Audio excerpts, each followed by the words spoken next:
Hello again, ladies and gentlemen. Here we are at one of Christendom's, or so-called Christendom's, favorite holidays. Easter is at our throats. This Easter thing is all over the place. You can't pick up a newspaper or a magazine. You can't watch TV. They're talking about Easter. What a great time this is, and what a holy day before the Lord. No, ladies and gentlemen, to the Lord it's an abomination. God said, "Do not learn the ways of the heathen, for their ways are an abomination to me." And he said, "Don't do for me what the heathen do for their children." Those are quotes, ladies and gentlemen. So what are we doing? We're celebrating Easter. Have you ever wondered where Easter came from? Have you ever wondered how Easter fits into the plan of God? Well, let me tell you where it came from. It came straight out of Babylon. Let's go back a ways. You remember who Nimrod was?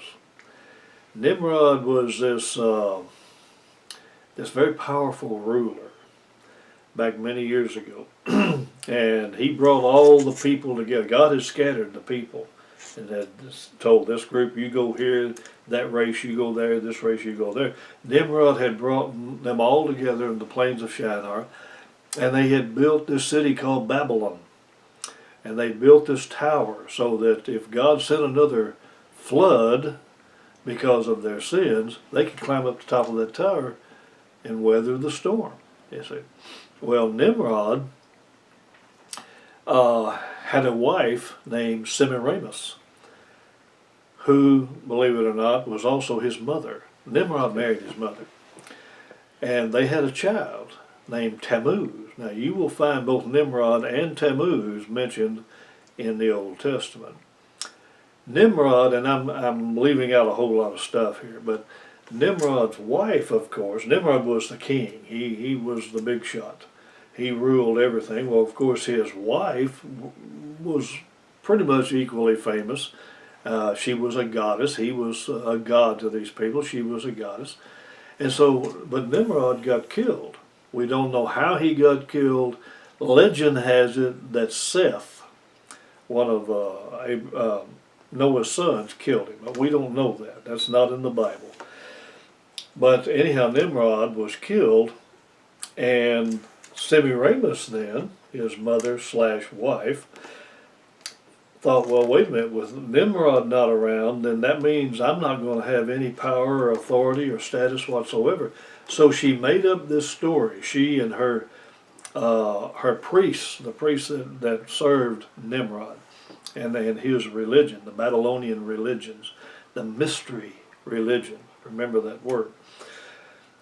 They made up this story that Nimrod, when he died, went to the sun and became the sun god. In other words, he's still alive as the sun. He is the sun god. And so Semiramis, sometime after his death, mysteriously found herself pregnant, long after this should have happened. Well, what's she going to do? How's she going to explain her pregnancy here? And he's been gone for a long time. So she made up this story that Nimrod shined out of the sun and his rays impregnated her. Now, they had a son from this so-called heavenly miraculous conception, if you will, and his name is Tammuz. You will find him mentioned in the Bible, in Ezekiel. And Ezekiel warns against Tammuz, and he warns against Ashtoreth. Now, Ashtoreth is another name for Semiramis, as is Ishtar. In the Middle East, she was called Ishtar. Ladies and gentlemen, understand, the sun has been a god to literally billions of people throughout time. I would dare say that more people have worshipped the sun than have worshipped God. The sun is a very convenient god. It's always there. You know, it's always there. So sun worship has been popular for hundreds and thousands of years. Well, she kind of brought this along, made it even more popular. Well, let me cut to the chase here.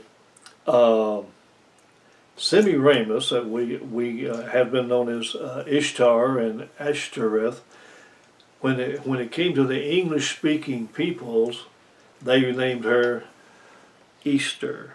So Ishtar, Ashtoreth, Easter, it's all the same person. Diana, it's all the same person. And she's known in probably a dozen different societies and a dozen different names. I have a list of them. Now, what we do is we each year about this time, which is called Easter time, which coincides with Passover. And so Satan convinced the so-called Christian world, and I can explain to you how that happened, when it happened, and where it happened, on a particular date at a particular time in a particular place, when Passover was no more, declared no more. We're not going to observe Passover anymore. We're going to observe Easter. And it was in 324 A.D. At the Council of Nicaea, and the Roman Emperor Constantine decreed it. And from that time forward, they would celebrate Easter instead of Passover. Now bear in mind this. He had to pass a rule in the 300s to stop observing Passover. Well, what does that tell you? He's talking about the church. Of course, by that time it was the Catholic Church.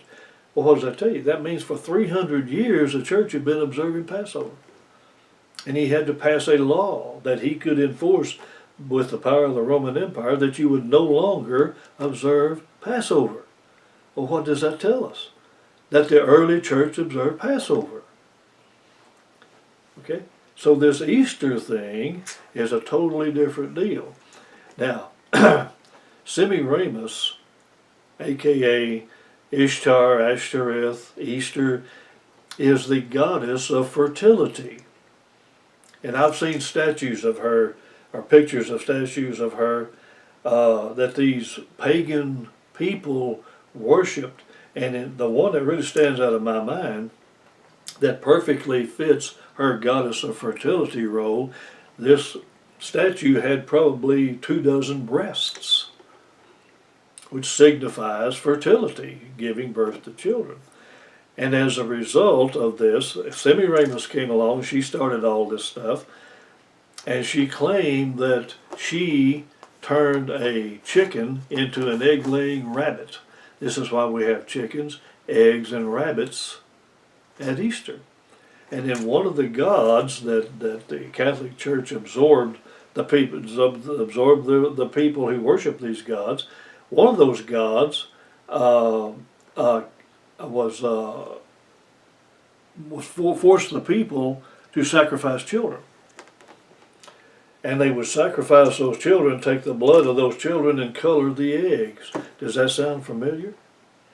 Yeah, we do that every Easter, and we declare this a great national holiday, a world holiday in honor of God. Can you imagine? When God tells us that we are to observe Passover. Paul said, because Christ our Passover was sacrificed for us, let us keep the feast. In other words, what we call communion. Let us have the breaking of bread. Let us have the consumption of wine in honor of Him, symbolizing His flesh and His blood, which was sacrificed for us. So what do we do today? We celebrate Easter. Let's go back a little bit. Let's go back to when the children of Israel were in Egypt, and they'd been in there over 420 years approximately. Well, for about half of that time or more, they'd been slaves.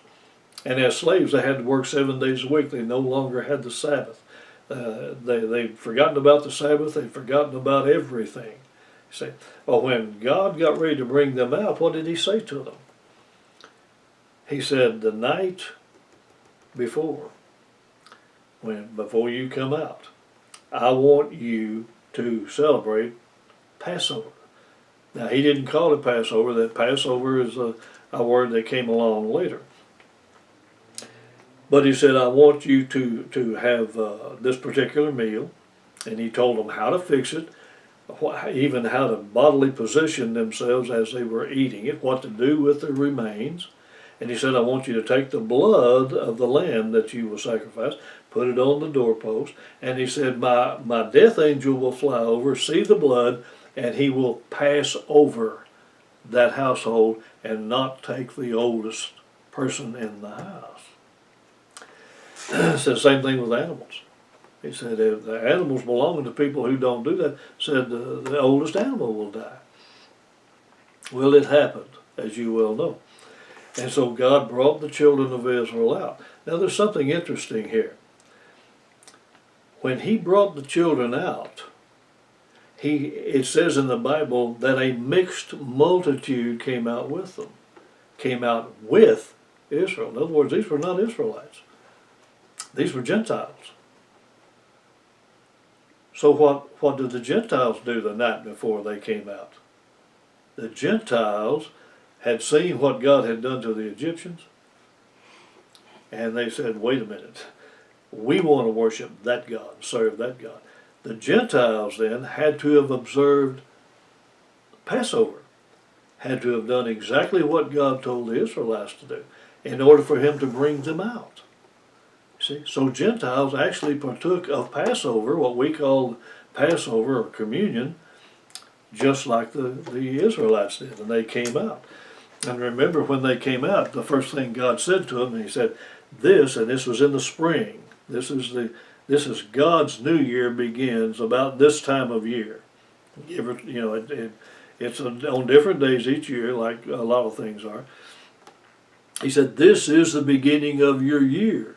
You count 14 days from this day, and you have what we call Passover. And he said, and he's talking to these Gentiles also. He said, one law will govern you people.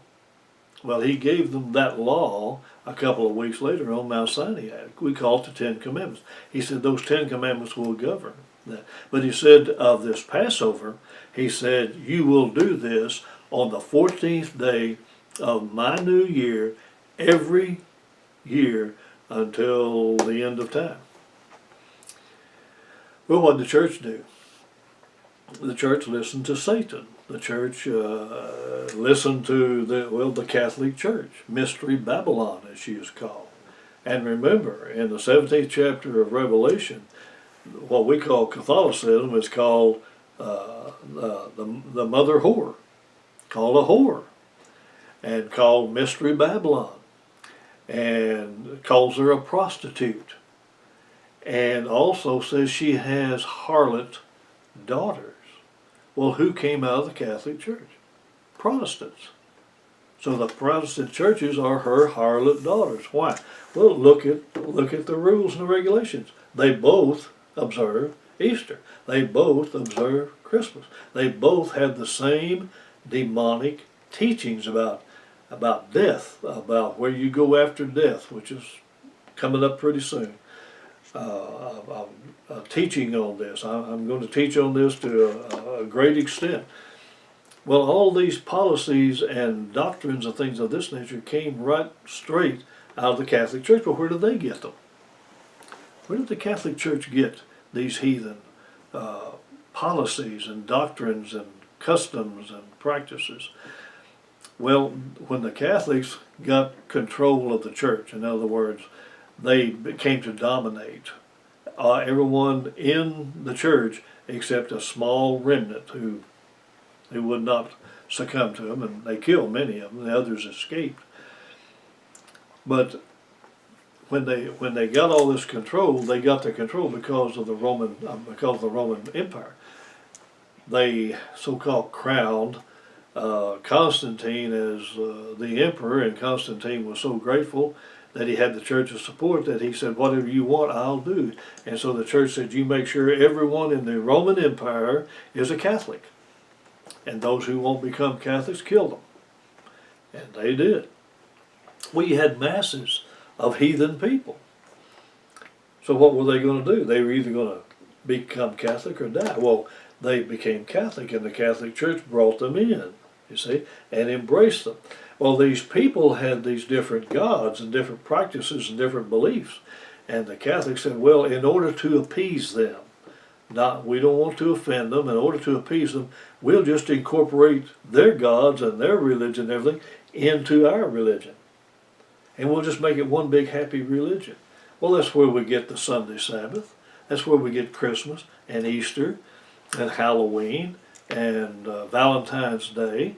That's where we get the idea that when you die, you either go to heaven or hell immediately. And if you join the church, you go immediately to heaven. That's where all our distant relatives are. Aunt Sally and Uncle Bill are up there right now, just looking down on us, having a big time, playing harps and whatever, you see. All of this is a lie. This is not Bible, ladies and gentlemen. This is a lie. We're going to be talking about that very shortly, as a matter of fact, within another week or so.